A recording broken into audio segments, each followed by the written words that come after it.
We know the account of Noah, or Noach, and what transpired. After Adam sinned, he did not live a day. He did not live to be 1,000 years. He died 930 years later. His sons began to occupy the earth, daughters, and so forth. Come to Genesis chapter 6. Evilness was continuing the earth. Men's heart and their imagination was evil continually. Sin was rampant in the earth, in so that it grieved the Most High. And he said, my spirit shall not always strive with man, for his days, I hear it again, for his days shall be 120 years. That means the number that is based upon man's existence in the earth. Now there's a doctrine of these wayward preachers. Some of you may have heard of it. Some of you may not have heard of it. And they misunderstand the 120 years span that was given unto man in the earth, teaching such doctrine that this means that man now will live to be 120 years. So they're saying, when the Most High said, it grieved me, right, in relation to what man is doing in his sins and his imagination being evil continually, and he said he will not suffer any flesh to live. He said, man's days shall be 120 years. They take that to mean man will begin to live to be 120 years. How do they get that? I mean, what are they reading? You think the Most High only wants you to live to be 120 years? That would be a blessing? 120 years. It's not even a blessing to live to be 70 and can't walk, bent over. And those who even live to be 100 barely can even move. What are you going to do at 120 years of age? There are those who claim to live to be 110, 115, and they're well active, but still, they're old and they're not able to do the things they once were able to do if they were younger. The truth is, the Father wants to preserve you, and he wants to regenerate your body, restore you. Hear what I'm saying? With Moses, he was 120 years of age. His eyes was not dim, and neither did his brute force abase. Whenever you say brute force, when you use the term brute in relation to strength, that means he had uncanny strength like an animal, like a brute, like someone you would not expect, not what you consider strong men today. He had uncanny strength. And that's at 120 years of age. That to me is a great thing. That's where you want to be. Stronger than what you were when you were in your 20s. Mightier than what you were when you were in your 20s. Are you understanding this? Now, hear this carefully. We read in verse 1, the Most High said to Noah, he blessed him, right? Who else did the Most High bless this way? Adam, remember? In Genesis chapter 1, verse 28, and the Most High blessed them. So the Most High blessed Adam and his wife. We see here in Genesis chapter 9, verse 1, and the Most High blessed Noah and his sons. Same thing, he blessed them. He blessed Noah and his sons and said unto them, be fruitful and multiply and replenish the earth. Come back to Genesis chapter 1, verse 28. And the Most High blessed them, who was Adam and Eve. And the Most High said unto them, Adam and Eve, be fruitful and multiply and replenish the earth and subdue it. Do you see that? And have dominion over fish of the sea and over the fowl of the air. Right? And over every living thing that moveth upon the earth. Come back to Genesis chapter 9, verse 1. And the Most High blessed Noah and his sons, and said unto them, Be fruitful, and multiply, and replenish the earth. The same thing that was appointed unto Adam is appointed unto Noah and his sons. Noah and his sons are to do what? Be fruitful, multiply, and replenish the earth. Put back in the earth. The same thing Adam was to put back in the earth, which means, what does it imply? That if Adam is to put back in the earth, that means there was in the earth before Adam. Now, the Father destroyed life, all life upon the earth, and only saved 8 people: Noah, his sons, their wives, his wife. That's 8 people. And then gives a command to Noah and his sons to be fruitful, multiply, replenish the earth. Follow this now. Correct? Verse 2 of Genesis chapter 9. And the fear of you and the dread of you shall be upon every beast of the earth, and upon every fowl of the air, upon all that moveth upon the earth, and upon all the fishes of the sea. Into your hand are they delivered. This was the distinction between Noah, his sons, and Adam and his wife, other than when they were both given the commandment to be fruitful, to multiply, replenish the earth. Adam was to subdue it, right, and have dominion over all the life force in the earth. And bear in mind, the animals made as Adam's friend, so they didn't have a dread that they felt towards Adam, but it was necessary to place this dread upon the animals when it came to Noah and his sons. Why? Because of sin, everything in the earth was thrown out of sync, and good and evil was now occupying the earth. Good and evil was present in the earth, and the animals were affected by this spirit. Why? Because whatever you are subjected to is what you will partake of. That's why I say it's very important that you are under a sound teacher, because whoever you are under as your teacher, you partake of their spirit. If you're under a sound teacher and you partake of other teachers, you now convolute, you confuse, you pollute the pureness, not knowing the spirit of those. It's a very dangerous thing. So, in light of Noah and in light of Adam, the animals were subdued unto him, and there was a dread, but not a dread of fear. It was of reverence, for the animals were his friends. With Noah now, because the animals were affected due to Adam's sin and him having dominion over them, when he was altered, the animals were altered. And this is why you find the animals now have a fear towards man and a viciousness. Right? And so hear it again. He said in verse 2, and the fear of you, it was necessary, and the dread of you shall be upon every beast of the earth, and upon every fowl of the air, upon all that moveth upon the earth, and upon all the fishes of the sea. Into your hand are they delivered. And this passed on to even to this day, where the animals dread people or are afraid of people. They will not come to you, whether it's fish or bird or any animal, right? And hear what he had to say.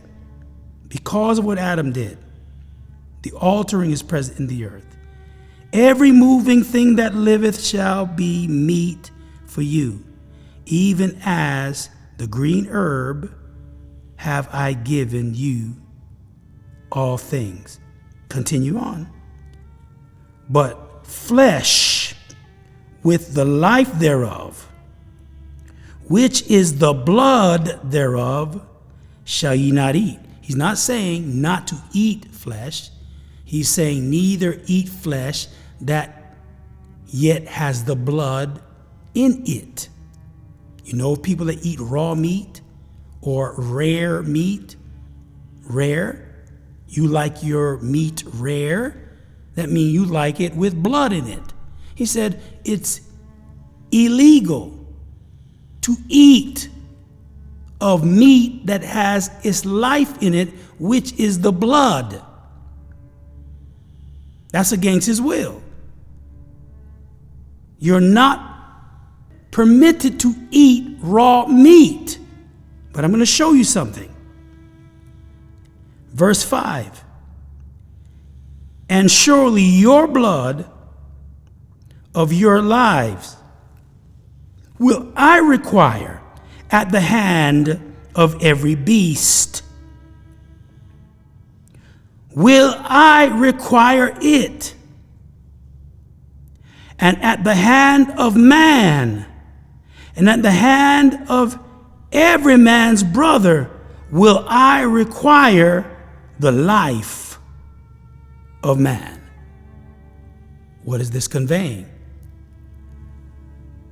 Anyone who commits murder against another man or against their brother, I will require their life. You are held accountable. This is what he's saying. Whoso sheddeth man's blood, by man shall his blood be shed. You take a life, your life must be taken. For in the image of Elohim made he man. Notice he never said likeness, because the likeness of the Creator was lifted. Right? This is the manifestation of his glory, of his very splendor, was upon Adam. But the most that man possess at this point now is the image, meaning the frame, the shape that he was made in to appear like the Creator, right? And you, be ye fruitful and multiply, bring forth abundantly in the earth, and multiply therein. Produce after your own kind is what he's saying. Fill the earth with mankind. And the Most High spake unto Noah and to his sons with him, saying, And I, behold, I establish my covenant with you and with your seed after you.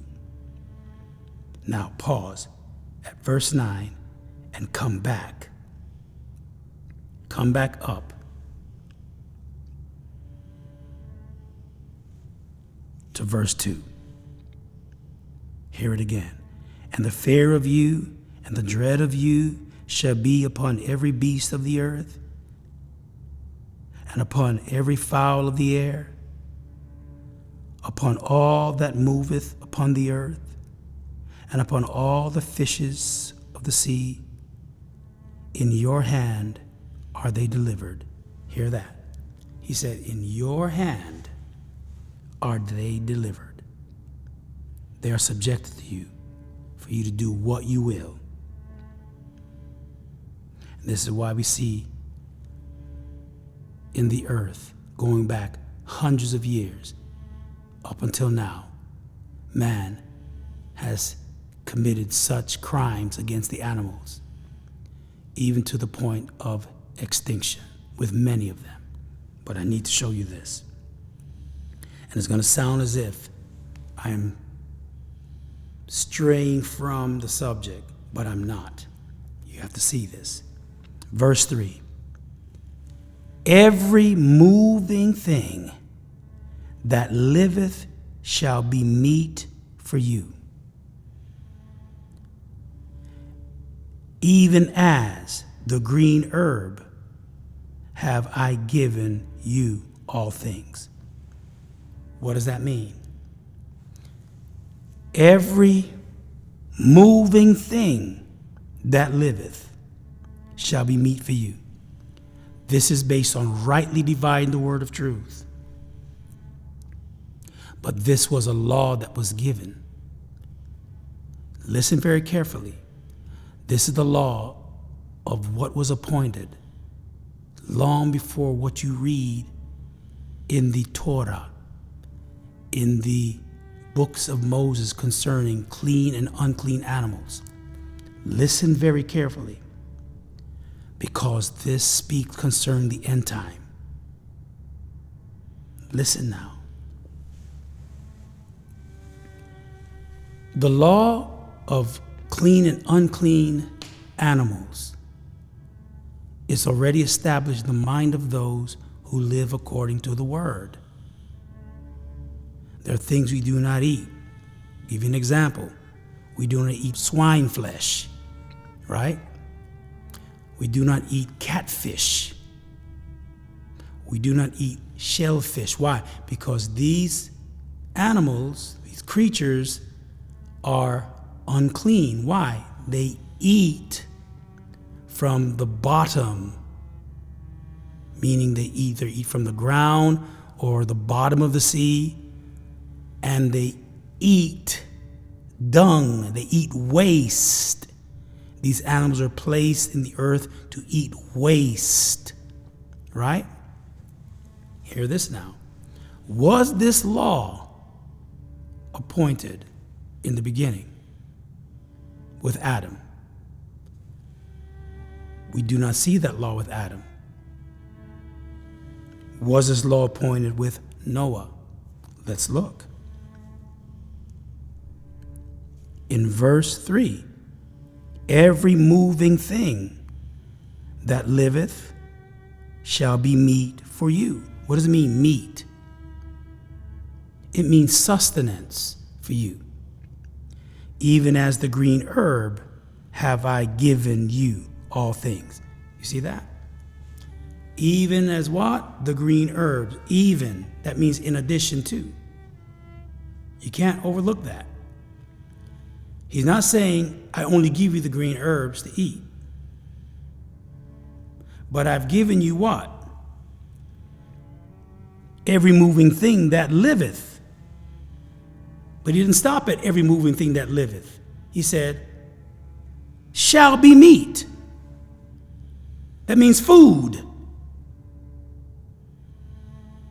But is it giving you a license now to eat what we understand to be unclean animals? Listen. Listen very carefully. I'm not teaching the laws of clean and unclean animals and what you are to eat. That is not what I'm teaching. I have to bring you this way to show you what we are conveying here in relation to the seed of Satan. Watch. Even as the green herb have I given you all things. So the Father, he reminds Noah that the green herbs, plant life, I've given you as well. In addition to the moving things, every moving thing that liveth shall be your meat. Be sure you eat of what is green, the herbs. Anything that's green, possessing chlorophyll. This is for your meat. This is for your sustenance. There are books that have been written, and there are teachings that are out presently. I do not disagree with, but I need you to hear this. There's a reason why the Most High said this, and he did not tell Adam. Again, I keep referring to Noah as Adam because in my subconscious and in my spirit, it is relative in regards to the same association. So there is no harm in that. But there's a reason why the Most High gave this stipulation unto Noah and not unto Adam. Look now, Genesis chapter 1 and verse 11.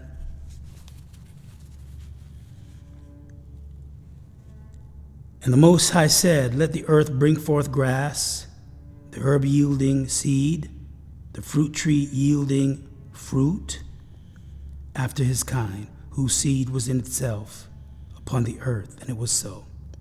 And the earth brought forth grass, and the herb yielding seed after his kind, and the tree yielding fruit, whose seed was in itself after his kind. And the Most High saw that it was good. Right there. From this, it is taught. Even likewise, when Adam, after being formed from the dust of the ground, in Genesis chapter 2, verse 7, acknowledged the making of Adam, and then the Father planted the garden in Eden, Genesis chapter 2, verse 8. And then, therefore, man being placed therein. And in verse 9, out of the ground made the Lord Most High to grow every tree that is pleasant to the sight and good for food. See that? Lining up with Genesis chapter 1, verse 11 and verse 12.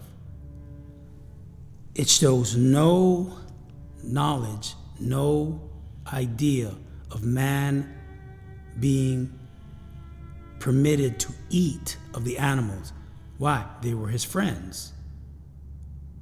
But you have to bear in mind, Adam did not need to eat. This is what many fail to realize. He did not need to eat. This was only for his pleasure. The animals were for his pleasure, to keep him company. The herb of the field and the trees thereof and the fruit trees, they were placed there for his pleasure, to eat of it, not because he needed sustenance, but because it was for his pleasure, to taste the grape, taste strawberry, taste a mango, a pear, a peach, an herb, to taste it. Why? Because it was for his pleasure. Later on, after sin, and man began to repopulate the earth, it would be for his healing, his sustenance, the herbs for his healing, for his care, the care of his body. But now with Noah, he comes in line of this, where now the fruit trees is for his sustenance. If man needs healing in his body, the herb is for the healing of his body, right?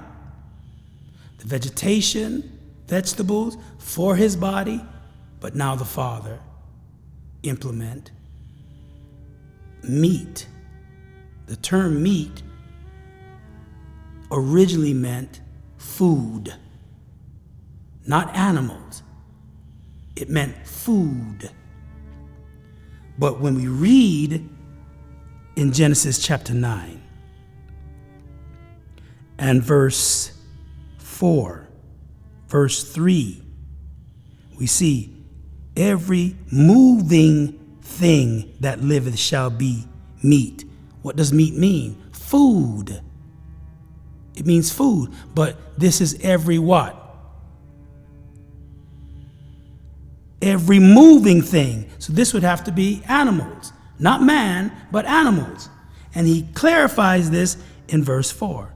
But the flesh with the life thereof, which is the blood thereof, shall ye not eat. Now, I'm going to show you this. Why is he saying this?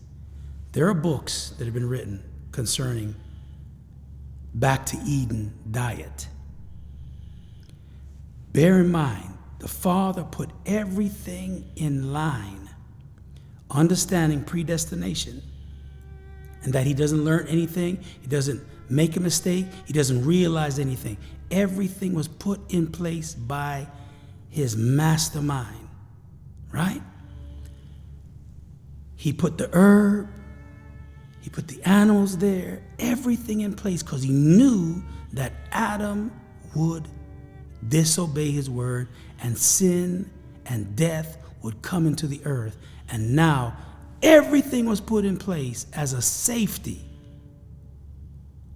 to sustain man that would now be populated in the earth through Noah and his sons. Right? Adam did not need to eat, but this was placed there for his pleasure. Noah needed to eat. Adam's sons needed to eat. Adam needed to eat after he sinned. So now Noah needing to eat, something happened in the earth that the Father now made it a stipulation, a requirement.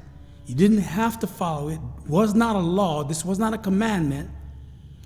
But now Noah was permitted to eat of moving things in the earth as his meat, along with the herbs and the fruit trees thereof. This had to be so. Why? Because when Adam sinned, the earth was thrown out of sync. And then at the time of the flood, the earth further was thrown out of sync. What is known as the atmosphere was altered. And things became polluted in the earth. But even during the time of Noah, when the destruction came, all things was now set in place at Noah's time. At Noah's time, because it was all set out of order at the time of the flood. That would continue unto this day, even unto the day of the end. Now, notice the earth. Notice how far it has been thrown off its course. Notice the pollution.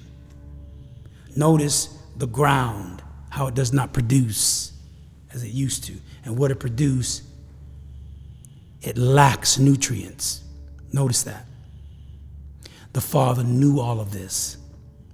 And therefore, he set a rule permitting Noah, because he knew that his children would be born in the last days. It would be necessary. So I give you permission, Noah, to eat of any moving thing, and it will be your meat, even the herb thereof, the fruit trees thereof. There has to be balance. You eat of this. Why? Because this was a message for us in these last days. What is the message? You follow what they call the Eden diet, or what someone would call a vegetarian. I was a vegetarian for some time, and I felt a lack in my body. There are those who say they do not. Fine. But you have to understand, eating greens is healthier for the body. Eating meat creates inflammation in the body. Do you think the Most High knew that? Think now. If the Most High knew it and he knows all things, then why did he permit Noah, his sons, which represent the next repopulating of the earth with mankind, to be permitted to eat of any moving thing in the earth as meat, as food? Why? But he knows it creates inflammation. Think about this. But then you consider the time that we're in. The environment creates inflammation. The air you breathe, because it's polluted, creates inflammation. Correct? Just about everything you do, the home you're in now, no matter how clean it is, and no matter how organic you are, meaning natural, toxins are being given off through the walls, the sheetrock, the paint, the fabric. The water is polluted. You shower, you bathe, the water is coming from the faucet. It's polluted. It seeps into your pores and then into your body. So we are bombarded with pollution. We are bombarded with chemicals. In essence, we are bombarded with poison. Think about this now. The earth is full of chemicals. And I teach everything is organic. Think of this. I have to go this way. Bear with me. Everything is organic. Even the plastic is organic. Think of that. But they teach you it's not. Everything in the earth is organic. Why? Because even what you think is man-made is not man-made. It's man reproduced, not man-made. There's nothing in the earth that's man-made. Nothing. I promise you. Man does not have the ability to make anything as in the sense of recreate something. He has to take the sources, the resources that the Father created in the earth from the beginning to take from that and to make something. Meaning what? Everything is organic. Man may alter it from its natural, purest state to fabricate or make something, but in essence, it's still organic. Are you seeing that? It may not be organically. I want you to remember this saying, and it's from me to you. You may eat organic, you may dress organic, you may do everything to abide organic, but everything is not organically pure. So based on the principle, what I'm teaching, everything is organic, it's not necessarily organically pure. If man interferes with it, it is not organically pure.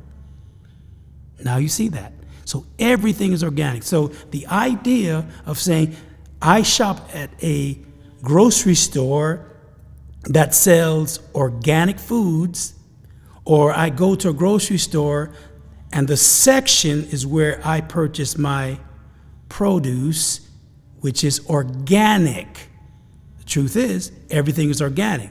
But the organic produce or inorganic produce may be interfered with by the chemicals that man used, which nonetheless, it's organic, but what? It's organically impure. Remember that. So you want to eat organically pure. You want to drink organically pure. You want to breathe organically pure air. But it's not possible. Not these days. Why? Because from the time Adam sinned, the earth was thrown out of sync. So if you want to eat green, meaning you want to be a vegetarian, that's wonderful. However, you will not get the nutrients in its fullness that you need. And this is what they're not telling you. Why? Because since the mid-80s, 1980s, most of the produce, whether organic, organically pure, or organically impure, has less than 2% of any nutritional value. And most of the produce that's being grown are being grown outside, subjugated to pollution. And the earth has much arsenic in it. These are the things that people are not realizing. Nonetheless, eating what is called green would be healthier for your body. But then why did the Most High express to Noah, I give you every moving thing upon the earth to be meat? Why? As a choice. But why would he do that? Why? Because What the earth lacked now, the animals would have the minerals for your body. In the days of Noah, they did not have vitamins and supplements. You have it today, so you can eat green and have access to various vitamins and supplements. But what happens in the end when everything has gone awry? And then who's to guarantee that even the supplements that's organic, are they organically pure or are they organically impure? So then you could be doing more harm to the body than good. Are you seeing this? So this goes right back to what's taught in the scripture, that everything we do, we must do it in moderation. Instead of eating all meat or eating mostly meat, it needs to be a balance. And it could be better that you eat more greens, dark green vegetables, than eating meat. And the meat that you eat, the amount of meat that you eat, should be no bigger than your palm, the palm of your hand. And it should be at least 70 to 80% greens when you sit down to eat. Why am I saying this? Because I'm showing you the law of things. And why was this put in place? Because we're coming closer to the end of time. And there will be great drought and famine. And the very things that people say they would never eat, they will eat. So Noah was during the end time. Say, Noah was of the end time? Yes. Let me show you. He was of the end time of his age, when the earth that was populated with mankind through Adam of his disobedience and sin, and the wickedness that was in the earth, the Most High said, man's days shall be 120 years. And then after the 120 years, if man would not repent, he would destroy them, only saving 8 people. That was the end time. The end time we understand is the end of age. The end of time as we understand time. But Noah's time was an end time in the sense of the end of an age. So the age and dispensation of that time period that Noah lived in, which he was delivered from, was destroyed. Everybody, every living creature on the earth was destroyed. Everything except for Noah, his family, and the animals that were saved by 2. That was a type and a shadow of the end time, meaning an end of the age.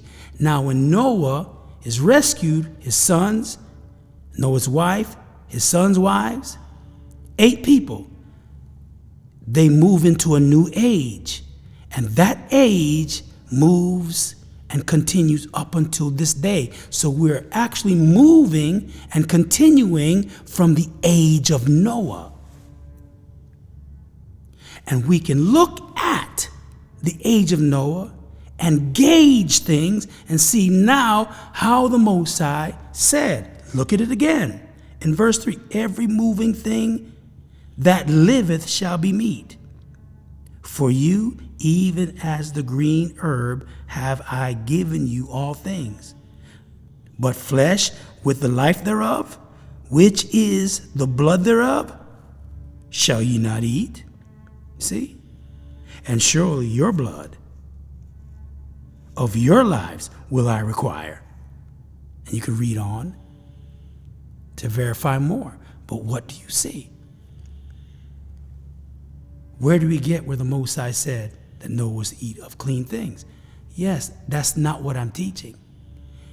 This conveys the end time. And this is why Yahusha said, even as it was in the days of Noah, so shall it be in the coming of the Son of Man. So the coming of the Son of Man is a third phase. First Adam was the first phase. Noah was the second phase. And Noah was a type of expression of Adam's period. Moving in from the period of Noah into the Son of Man, likened to the days of Noah. So even as it was in the days of Noah, did we just read of the days of Noah? The days of Noah began on the other side when man was in gross sin and the Father destroyed the earth with a flood. Thus, what transpired after that? Noah went to the ark with his family and they were carried on to the other side. So this began another dispensation. That dispensation continued up unto the Son of Man, Yahusha. Now we continue to this period and the Son of Man and his return.